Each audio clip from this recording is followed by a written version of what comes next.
नमस्कार मैत्रिणींनो. तर आपण शेतात चाललेलो आहोत. तर आपण आपला एक नंबरचा प्लॉट कांद्याचा काढायला सुरुवात केलेली आहे. तर शेतातला गणवेश मी घातलेला आहे. आता स्कूलमध्ये जाताना गणवेश म्हणतात. आता हा आपला शेतातला गणवेश आहे. आता सध्या टोपी आणि कार्प मी काढून ठेवलेला आहे आणि शर्ट माझे वडील तसे पोशाख म्हणत असतात. हा माझा रानातला पोशाख आहे. तसं मी गणवेश म्हणत असते. हा आपला शेतातला गणवेश आहे.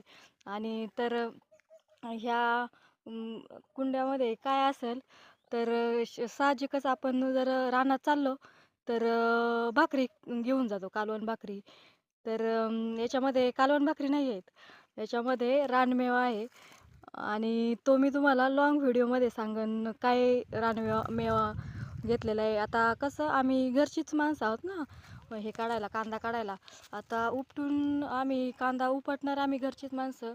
आमची आई, अण्णा, दीदीचे पप्पा, आम्ही असं 2-4 दिवसात आम्ही घरीच कांदा उपटून टाकणार आहे आणि काटण्यासाठी मग महिला लावणार आहे.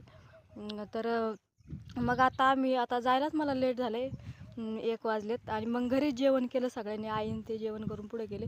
मला थोडंसं काम होतं. मग मी पण घरीच जेवण केलं. आता 1 वाजता जेवण केलं म्हणल्यावर आम्ही काय वावरात गेल्यावर जेवणार नाही. आता 1 वाजता जेवल्यावर केव्हा जेवायला आपल्याला म्हणजे भूक नाही लागणार ना. तसं महिला असेल तर मग आवर्जून आपण जेवतोच रानामध्ये.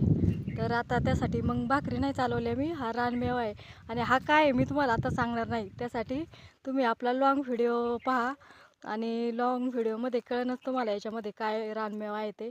आणि चला आपल्या चॅनलला सबस्क्राईब करत चला. Bye bye.